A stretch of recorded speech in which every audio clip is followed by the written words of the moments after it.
Former Governor El-Rufai drags Kaduna Assembly to court over probe report. On World Drug Day, President Tinubu mobilizes support for war against illicit substances. ASU issues 2 weeks ultimatum over 2009 agreement implementation. And on the foreign scene, Kenyan President Ruto withdraws controversial bill after anti-tax protests and deaths. Hello and welcome to Trust News Hour. I am Muhammad Kudu Abubakar. Former Governor of Kaduna State, Nasir El-Rufai, has filed a case against the Kaduna House of Assembly seeking to enforce his fundamental human rights. The suit alleges that he was denied a fair hearing during the investigation by the House of Assembly into alleged misuse of public funds and money laundering during his tenure as governor from 2015 to 2023. Former Governor El-Rufai, alongside former commissioners who served under his administration, filed the suit at the Federal High Court in Kaduna. The Kaduna House of Assembly had inaugurated a 13-man ad hoc committee to examine the loans, grants, and project implementations during El-Rufai's tenure as governor of Kaduna State. The committee's report, adopted by the House, indicted El-Rufai and some key members of his cabinet for alleged corruption in the awards of contracts and management of both domestic and foreign loans obtained by his administration. The Kaduna State House of Assembly set up an ad hoc committee to investigate loan and other activities of the former administration. A lot of witnesses were called, and they did hearing and they admitted a lot of documents. But strangely, Malam Nasir El-Rufai, who apparently was the target of the investigative committee, was never invited. The law is very clear. Everybody deserves to be given a hearing. The right to fair hearing is a natural right that inheres into every human being. Malam Nasir El-Rufai, a lot of allegations were made against him. He was not given a hearing at all. As a law-abiding citizen who believes in the rule of law and who believes that when there are infractions, you need to approach the court, he's here today before the Federal Court to enforce his right that every infraction they alleged, he was not given an opportunity to state his own side of the story.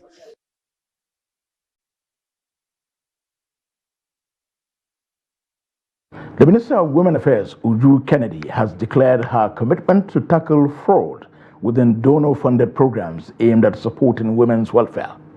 Minister Uju, who made the declaration when representatives of Media Trust Group visited the ministry, highlighted the growing concern over the misuse of funds intended to uplift and empower women across the nation. Habibat Ajayi has the report.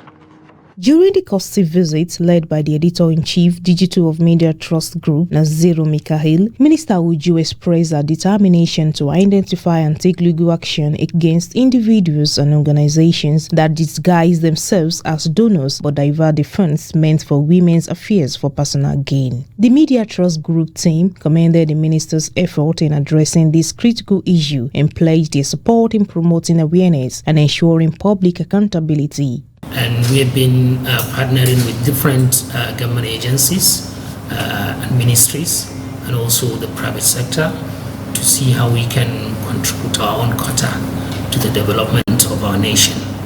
And we saw in what you're doing and the need to also help the ministry so that it can, some of the work can actually be done more effectively. Because whatever you're doing, especially this kind of when we're trying to change a narrative, it requires, it has a special communication needs for that, because development communication is key. Minister Uju also outlined plans for a comprehensive review of all donor-funded programs under our ministry in order to establish stricter monitoring mechanism and foster great collaboration with legitimate donor organizations. So most times I go anywhere, there must be my own there that has been touched. Now, if you look around in Nigeria, women are the poorest. It's not supposed to be so. We work very hard. You people are lacking food today because women are not encouraged. Any money There's no NGO. I am saying it openly, live. There is no NGO, CSO. Every penny that comes into this country through donors, there must be issue of women and children before they release that fund. Ask around. Then where does those funds, where do they go to? What happens to them that women are getting poorer and poorer by the day? What happens? Then those that are writing, because the people I'm after right now are those that are applying for those donors to donate money and those that are applying for loans. Why should you look at your country, you see there's poverty, people are dying. Women, when a woman is dying, her children are already dead. You should know that, because it's a woman that takes care of homes. The people I'm targeting, they know themselves. And I'm coming closer to them. The commitment to eradicating fraud and ensuring the proper use of funds marks a pivotal steps towards enhancing the welfare and empowerment of women nationwide. Habibat Ajayi, Trust TV News, Abuja. The third prosecution witness, Abdulhamid Imuri, in the ongoing trial within trial of the former Accountant General of the Federation, Ahmed Idris, has told Justice Halil Yusuf of the Federal Capital Territory High Court, Abuja, that the Economic and Financial Crimes Commission, EFCC, did not promise Idris that he was not going to face prosecution for his alleged 109 billion naira fraud. Imuri is a staff of the EFCC, whose duties include intelligence gathering, conducting surveillance, undercover operations, and interacting with informants, and any other duty legally assigned by the Director of the Investigations or Zonal Director of Kano Command of the EFCC. When confronted by the Prosecution Counsel with the allegation of the EFCC promising the defendant that the Commission won't prosecute him, Imuri said the Commission did not make such a promise to the defendant. Justice Halil Yusuf later discharged the witness after the cross-examination and adjourned the matter till October 29, 2024. For defense of trial within trial. Ahmed Idris is being prosecuted by the EFCC on 14 counts charge, bordering on money laundering to the tune of 109 billion naira.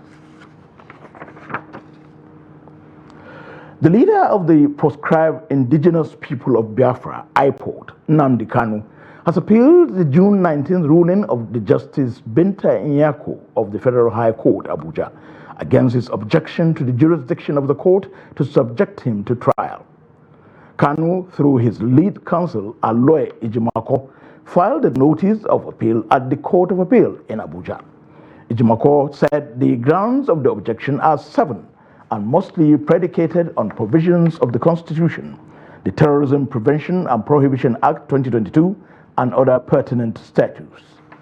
He said the learned trial judge erred in law and occasioned grave miscarriage of justice against the appellant when the trial court held that the main claim in this application deals with the counts of charge the defendant is facing.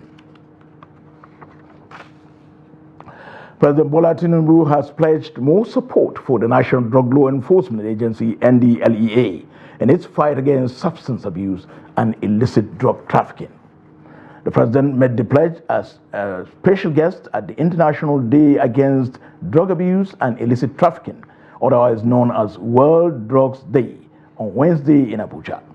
Speaking on the theme, the evidence is clear, invest in prevention.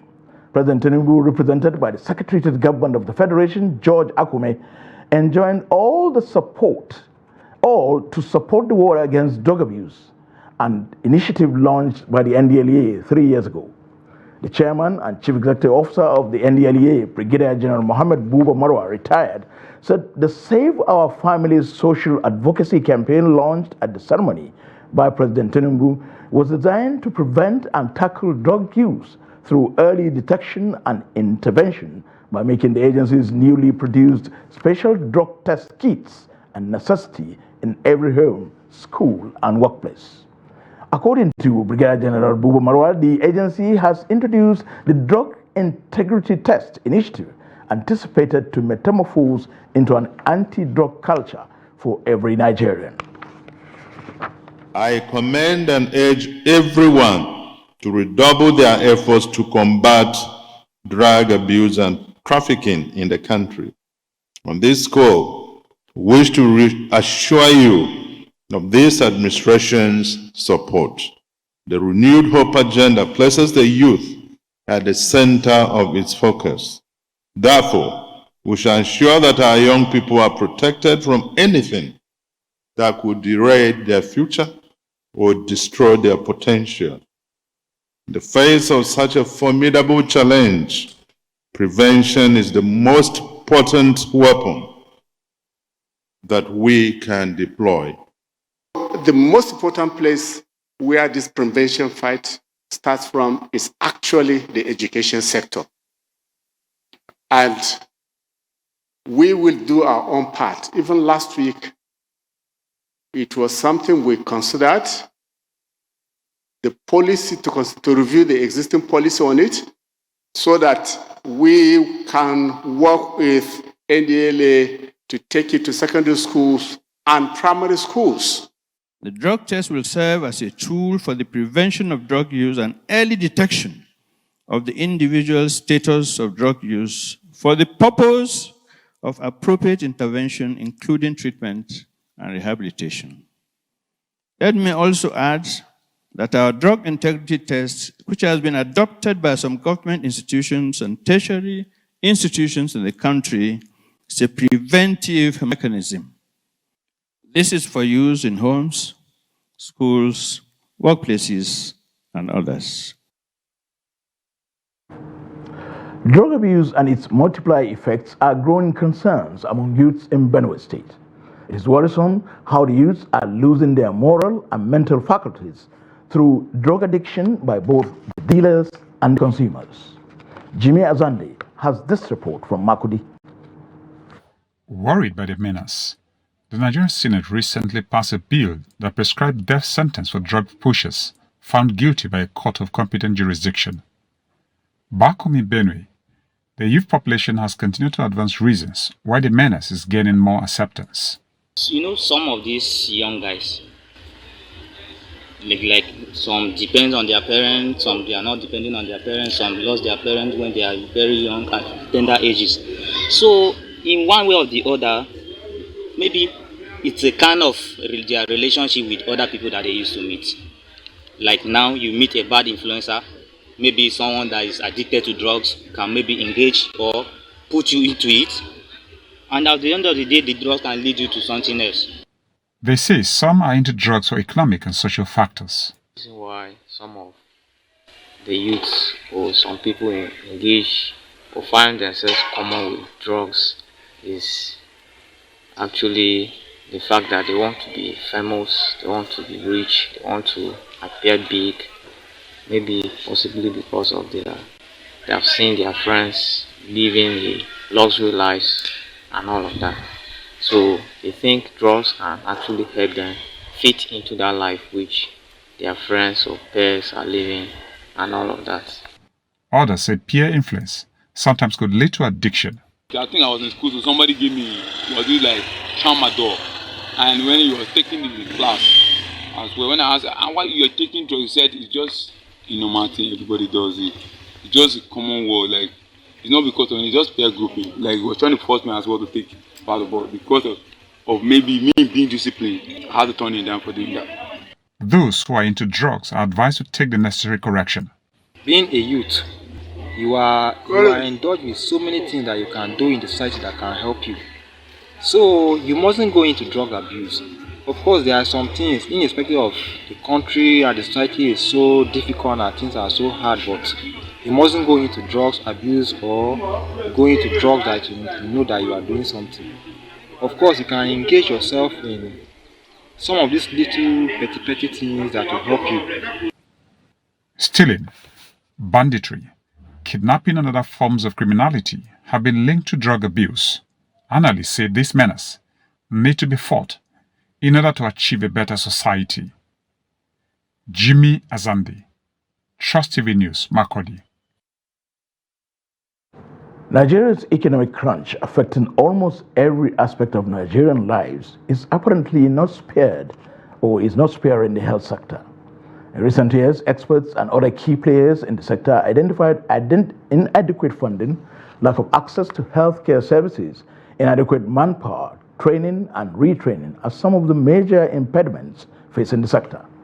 The Federal Teaching Hospital, Kaduna, is faced with some of these challenges, which necessitated a prompt action by federal lawmakers who visited the hospital to assess the situation and areas of intervention. Abdullahi Ahmadi covered the segment. The House of Representatives Committee on Health Tertiary Institutions almost Gwamna, while inspecting some sections of the Federal Teaching Hospital Kaduna, mentioned that the visit was to study areas of concern with a view to making necessary interventions in the 2025 fiscal year. The lawmakers admit that the Naira devaluation and inflationary pressure has grossly affected the realization of the much-needed growth and development of the hospitals. The hospital looks very clean. It's important that a hospital where people come to get cured, it's not a place where people will get infected. So I commend this hospital for their ability to keeping this place clean. The management of the hospital was advised to show more commitments in exploring more ways of ensuring increased revenue generation as a gateway to obtaining financial independence and effective healthcare delivery. The Federal Teaching Hospital Kaduna, which has over 2,500 qualified staff with about 85 consultants, is not far behind in ensuring the provision of infrastructure, medical equipment, training, and retraining of staff. They, however, seeks the support of the lawmakers in making adequate provisions in future budgetary allocations. We have a neurosurgeon, we have urologists, we have what do you call them, the ENT surgeons, we have oncologists. But when it's time, there are surgeries that they can do, but because there's no MRI, you have to send the patient to Kano. If you are sending the patient to Kano, when the patient goes to Kano, it's just better for them to just stay in Kano. No issue in Kano. So we have a space that we are building. It's almost completed. That will be able to house an MRI machine. We need funds to be able to output.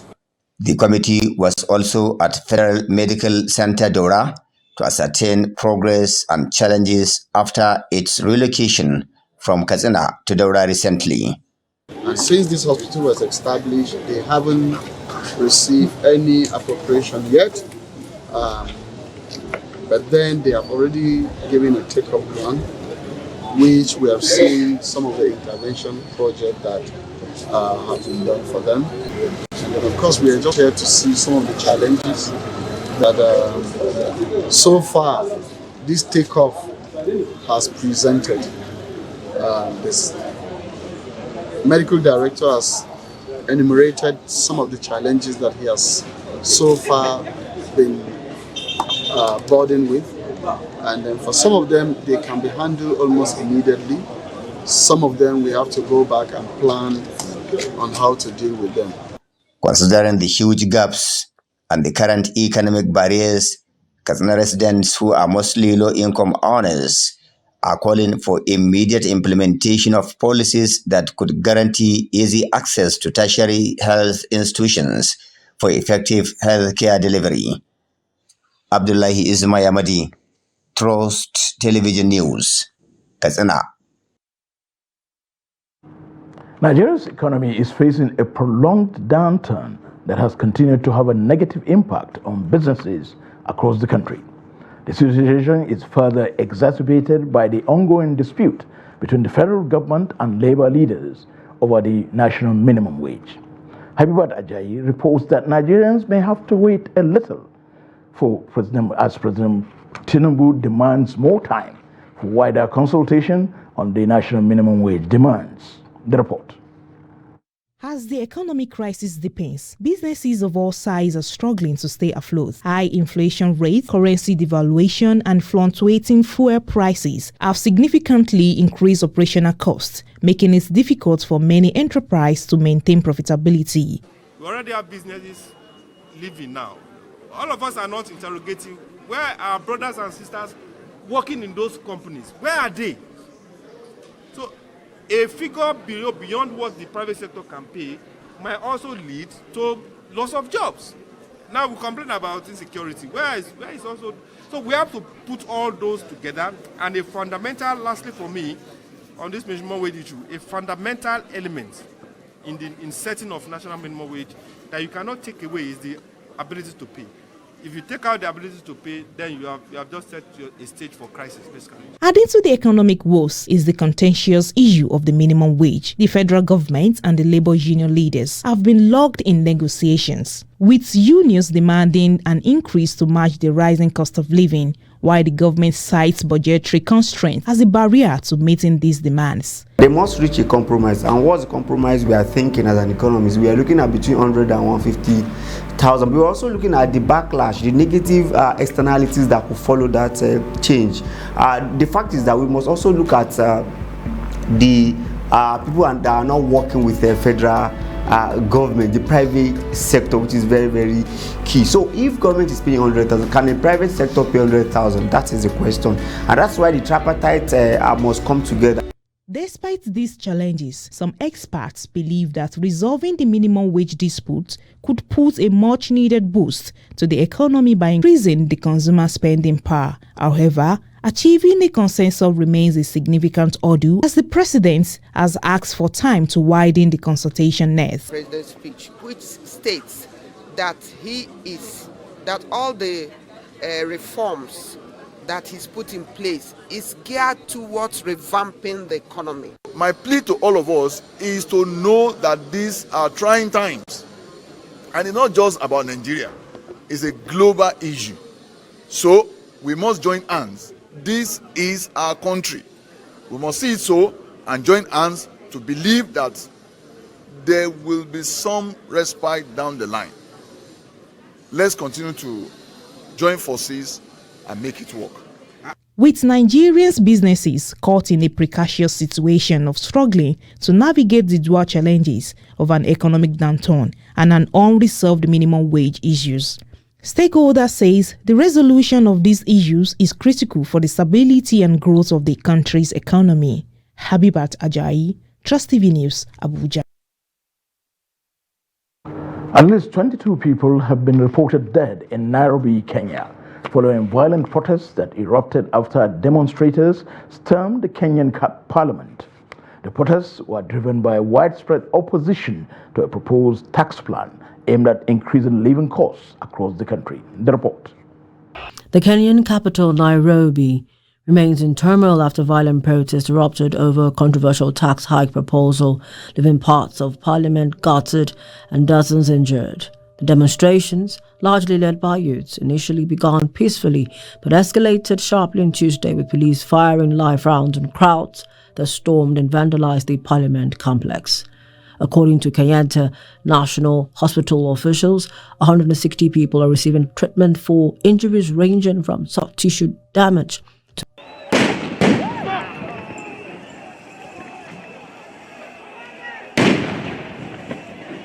We want to know what they used our money for.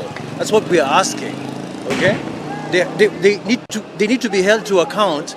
Before they give us a budget of 4.3 trillion, they need to tell us, excuse me, what did you do with 3.1 trillion shillings that you collected from Kenyans? There's nothing to show for it. That's what we're saying. That's why we're here. On one hand, I'm happy about the youth expressing themselves on how they feel the country is being run, and also regarding the finance bill. I'm happy the way they are coming out. However, on the other hand, I'm not happy the way sometimes the police behave.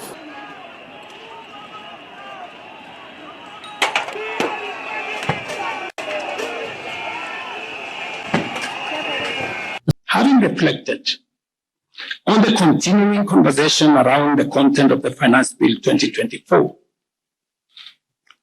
and listening keenly to the people of Kenya, who have said loudly that they want nothing to do with this Finance Bill 2024, I concede, and therefore I will not sign the 2024 finance bill, and it shall subsequently be withdrawn. And I have agreed with these members that that becomes our collective position.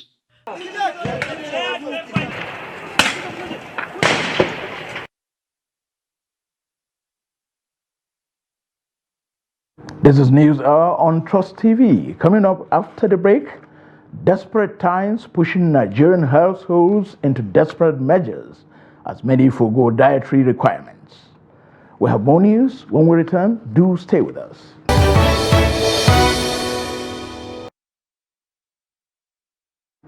Welcome back. If you're just joining us, this is News Hour on Trust TV. Let's take a look at our top stories again. Former Governor El-Rufai drags Kaduna House of Assembly to court over probe report. And on World Drugs Day, President Tinubu mobilizes support for war against illicit substances. Moving on, the Academic Staff Union of Universities, ASU, University of Uyo branch, has issued a 2-week ultimatum to the federal government to honor the 2009 renegotiated agreement it had with the union or risk industrial action. In a public sensitization protest on Wednesday at the University of Uyo Town campus, the chairperson of ASU, Okpeyemi Olajide, recalled that in 2022, public universities embarked on 8-month strike over the outstanding issues and had to come back, or rather return to classrooms in obedience to the rule of law. He expressed regrets that 2 years after the federal government is not willing to honor the agreement and attend to their demands. The chairperson explained that although the union reached out to relevant authorities to intervene and make government to do the needful to avert any disruption of academic activities, there is no positive result, stressing that if after 2 weeks nothing is done, the union would shut down the universities and send students home.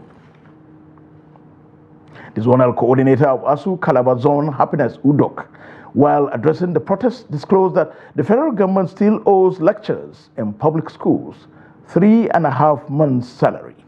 She noted that public universities are not functioning as expected when compared with the private universities, urging the federal government to make deliberate efforts to resuscitate the public educational system. The Academic Staff Union of Universities, ASU, has decried what it called the deplorable working conditions faced by its members. The union, which held a protest at the Federal University Kashere, Gombe State, accused the government of intentionally killing public universities, noting that most of its members are dying due to the inability of government to pay academic allowances and withheld salaries. Hassan Koli has more. The union said this is part of its ongoing effort to protect public universities against collapsing. ASU said issues like not funding tertiary institutions and withholding lecturer salaries, among others, are inflicting serious damages on Nigeria's higher education, warning of unpleasant consequences.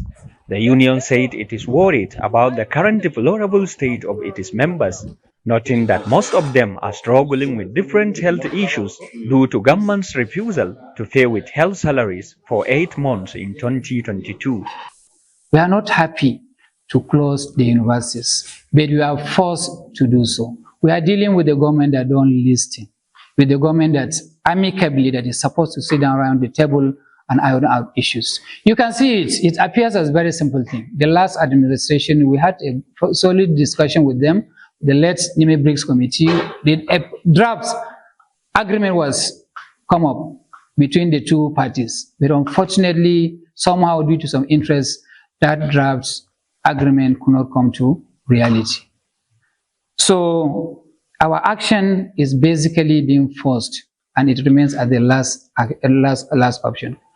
Up till now, in all our engagement with stakeholders, town halls, committee, we are asking if there's any option people told. Some of the lecturers faulted government failure to improve the working condition of teachers, noting that the development comes with negative impact on both lecturers and students. Many of our members died.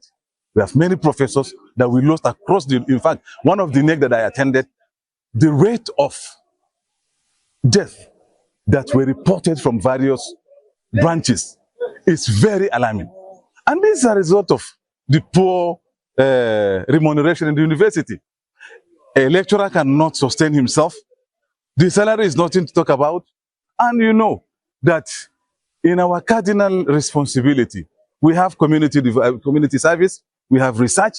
Some of our researches are consuming our resources. Therefore, we can no longer continue to sustain ourselves. A lot of brain drain. You see most of our professors, doctors, not just in the academics, in other fields, engineers in the medical line, they are leaving the country because of these same issues. We don't just have them in the academy, in fact, but it's worse with the university system. It's not just with the university, but it is, I don't know, maybe there's something that we have done to the government that they are so vindictive with the academics. But look at the structures, look at the school environment. You can't find this in civilized climes. The protesting issues, among others, include the removal of ASU from IPPIS, unpaid and academic allowances, and the funding of public universities. Hassan Koli, Trust TV News, Gombe. Still on ASU, the Federal University of Lafayette branch of the Academic Staff Union of Universities, ASU, on Wednesday, protested the non-payment of the backlog of earned academic allowances, accumulation of promotion arrears, and release of their withheld salaries by the federal government, among other demands.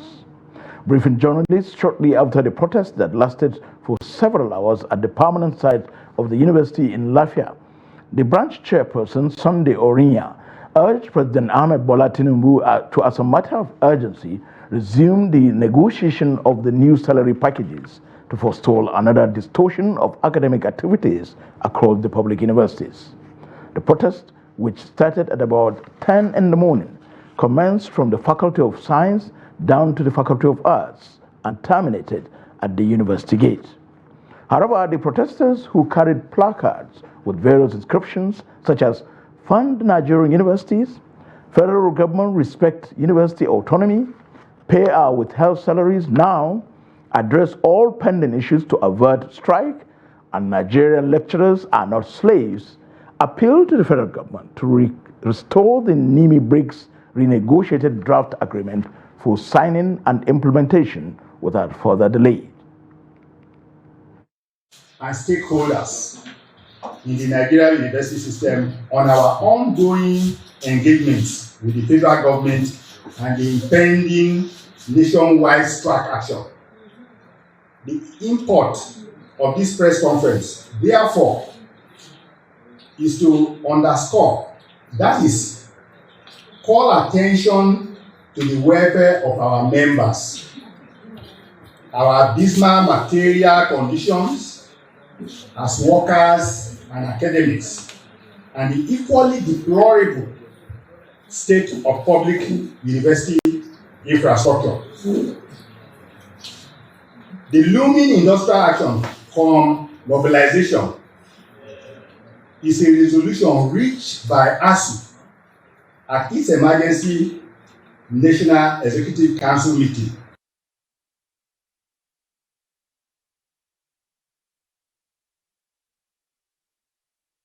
The Academic Staff Union of Universities, ASU, Emmanuel Alayan, the University of Education branch in Oyo State, has called on the federal government to address the issues that culminated in the 2022 8-month ASU strike.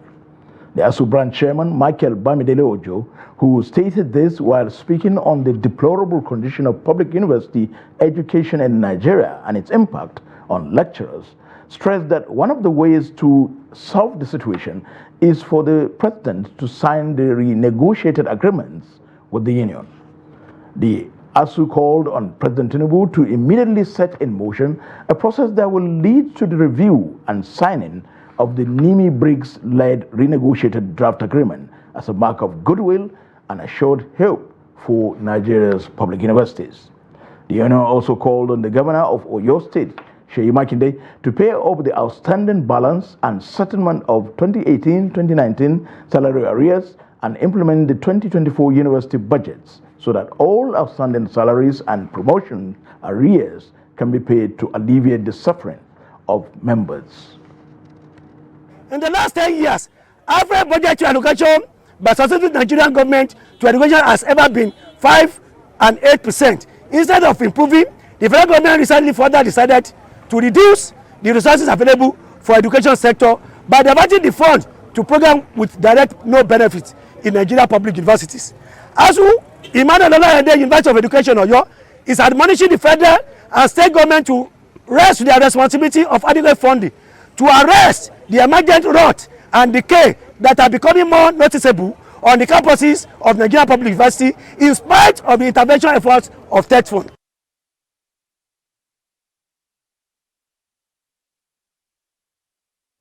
Meanwhile, representatives of the federal government and the leadership of the Academic Staff Union of Universities, ASU, this Wednesday held a closed-door meeting to discuss solutions to the lingering issues and avert a planned strike by the union.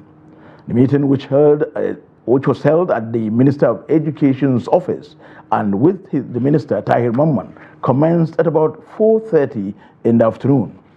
The Minister of State for Education, Yusuf Sununu, and other top officials in the ministry were in the federal government's team. ASU President Emmanuel Osodeke, who led the union's delegation, told newsmen that the meeting is to deliberate on lingering issues affecting the universities in a bid to avert the planned strike. Earlier, the Minister of Education, Professor Tahir Mamman, said the meeting will provide an opportunity for both parties to rub minds on the issues affecting the university system. Professor Mamman said ASU had earlier written to the ministry detailing a number of issues and concerns affecting universities and the union. He said such issues required interactions between the union and government officials to possibly avert any strike proposed by the union. Escalating prices of food items as well as some ingredients across markets in Nigeria have raised concerns among Nigerians who fear that such price increases will have a negative effect on the health status of Nigerians. In this report, Trust TV's Aisha Salihu examines how this has led many households to opt for options with lesser dietary values. The report. Central to a typical Nigerian kitchen are stews and soups with which Nigerians serve their meals. These soups and stews are made mainly from tomatoes, peppers, palm oil, vegetable oil, and other such spices. However, the prices of these ingredients are rapidly going out of the reach of an average household due to food inflation, leaving many of these households seeking alternatives. The cost of living in Nigeria now is very, very expensive. It's unbearable. Now, before it's fair, but now it's terrible much. We can't bear it anymore. The cost of living now is high. If you enter into the market to purchase your goods as normal, you cannot afford it now. It's good because it's useful. We use it for stew, so many things, yeah. So without it, we don't know how we are going to make our stew and other dishes, right? But right now it's very cost. The amount of it is very, very high. So we don't really know how to, like right now I don't know how to price it because the cost is very high. Ahmed Mohammed is one of the many traders in Abuja. He's equally lamenting the high cost of accessing these produce as well as their price variations. He said this has resulted in low patronage for his business. And now the things they come down small. Before we had selling this small basket for 20,000. So now I reduce more with the selling 16,000, 15,000. Fair with the selling before 15,000, now with the selling 13, 12. Some people that buy, but not be anybody that buy. Before, the first one they buy like 3 baskets, now then they buy 1.5 or 1 basket. The fifth one they buy like 5 baskets before, now they buy only 2 baskets because the thing too high. Despite their unaffordability and inaccessibility, their nutritional values cannot be downplayed as they form part of the classes of food that make up a healthy diet. Veggies are very, very important for our health, and part of the veggies is part of the adequate diet we are talking about. What we mean by adequate diet is that the 5 classes of food should be included, and veggies are those nutrients that give immunity to the body. They give our vitamins and minerals, vegetables. Most of our soups are either stew, okra, and this our native food with thickeners, adding more carbohydrate to it. So vegetable is okay because it gives you the vitamins and minerals needed. Alternatively, households are forced to buy food ingredients with lesser quality, which are relatively more affordable. Some people, the people that they buy this small flat, so now na budget they find, then they find that budget that one is spoil small, now that one they take manage. So anything you wanted to do, if you have money that you have been spending that kind of large living formally, but when the situation warrants for you to cut down your costs to the sizes, you have to minimize everything surrounding you. If you are able to take care of your children, your school fees, after your fix, the next is your feeding. In today's Nigeria, what was typically a go-to food option for a sizable number of Nigerians is slowly becoming a luxury dish for those below the middle class. Aisha Salihu, Trust TV News, Abuja. Let's join Yusuf Akogu for Business News Update.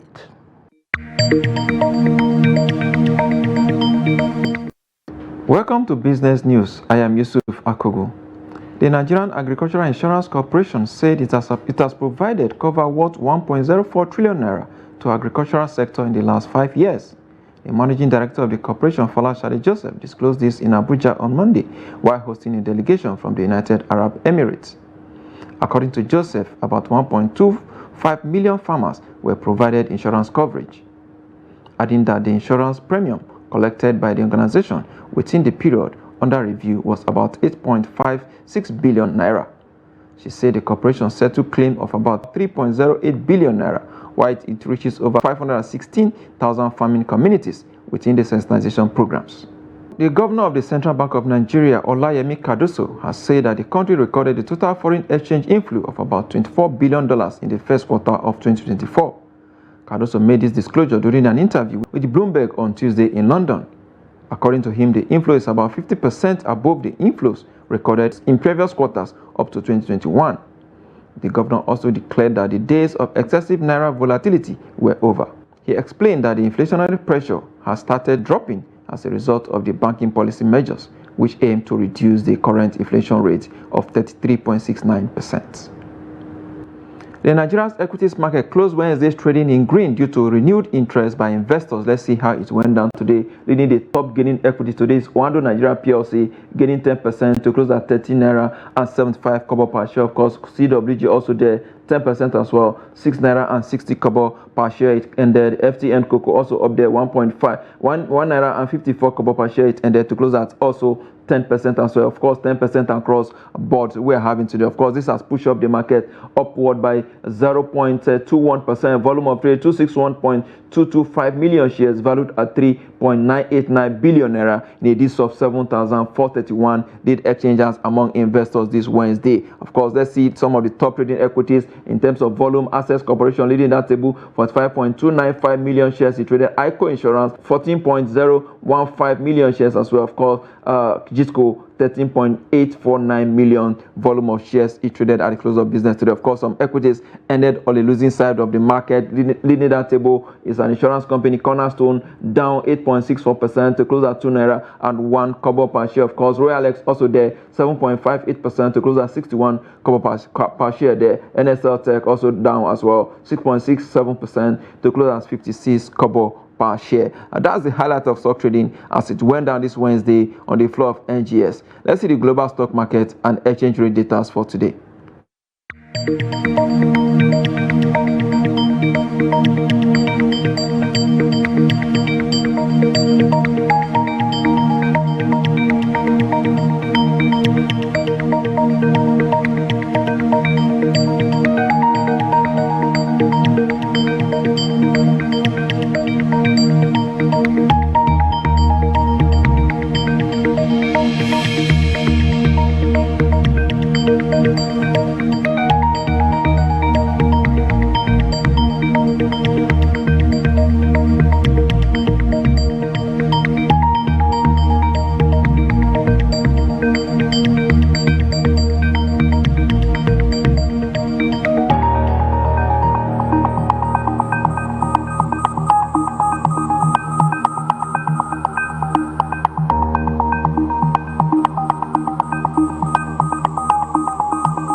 Crude oil prices fall further on Wednesday as weak U.S. consumer confidence data worries about the economic outlook and fuel demand after a slow start to the summer driving season. At the London market, European Brent sells for $85 per barrel. For the oil basket, price drops to $85 per barrel. And that's business. I am Yusuf Akogu. On the foreign scene, the International Criminal Court, ICC, on Wednesday convicted a police chief of war crimes and crimes against humanity committed during a reign of terror in the famous Malian city of Timbuktu. Al-Hassan Abdulaziz, A.G. Mohammed, and Mahmoud, 46, were found guilty of war crimes and crimes against humanity, including torture and outrages upon personal dignity. Presiding Judge Antonia Kesiambe Mindwa said Al-Hassan played a key role in overseeing amputations and floggings and acted as a police chief when Islamic militants seized control of Timbuktu for almost a year from early 2012. A timetable for his sentencing will be handed down soon. Al-Hassan was also involved in interrogations where torture was used to extract confessions, Mindwa stated. Mindwa laid out in detail the reign of terror under the militants in Timbuktu, including women being arrested then raped in detention. Al-Hassan was convicted of contributing to mutilation and persecution by other groups, but was, however, acquitted of war crimes of rape and sexual slavery, as well as the crime against humanity of forced marriages. It's now time for sports update with Emmanuel Fasheni.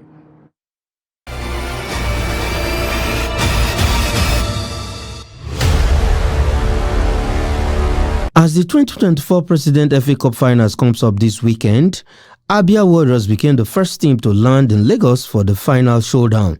The coach of the team, Bethel Oji, is optimistic that his side will lift the oldest Nigerian football competition trophy on Saturday, 29th June. Abia Warriors reached the men's final of the President Federations Cup 4 days after ensuring their safety in the Nigerian Premier Football League for the 12th consecutive season. Abia Warriors will confront Ekanemi Warriors of Maiduguri in the men's grand finale, while Abuja-based women's football team trade tackles with Port Harcourt Rivers Angels in the women's version. The final games is set for Mobolaji Johnson Arena in Lagos on 29th June 2024. Former Super Eagles striker Peter Odemwingie is now a professional golfer following his graduation from the Professional Golfers Association School. The PGA disclosed this in a post and video on Twitter. The PGA said Peter Odemwingie is best known for playing top-level football, scoring over 30 Premier League goals for West Bromwich Albion and representing Cardiff City and Stoke City. He has played in 2 World Cups and even won an Olympic medal in 2008. In his post-football career, he turned to golf and is now a full-fledged PGA professional. Peter Osaze Odemwingie played 65 times for the Nigerian senior men's national team, the Super Eagles, scoring 11 goals in the process before his retirement in 2014. And that is sports. I am Emmanuel Fashimi.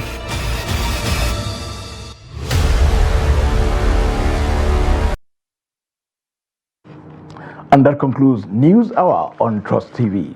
Do not forget to follow us across all our media platforms and join our YouTube live stream for more news, programs, and documentary. I'm Muhammad Kuda Bakr. Thank you for watching our work.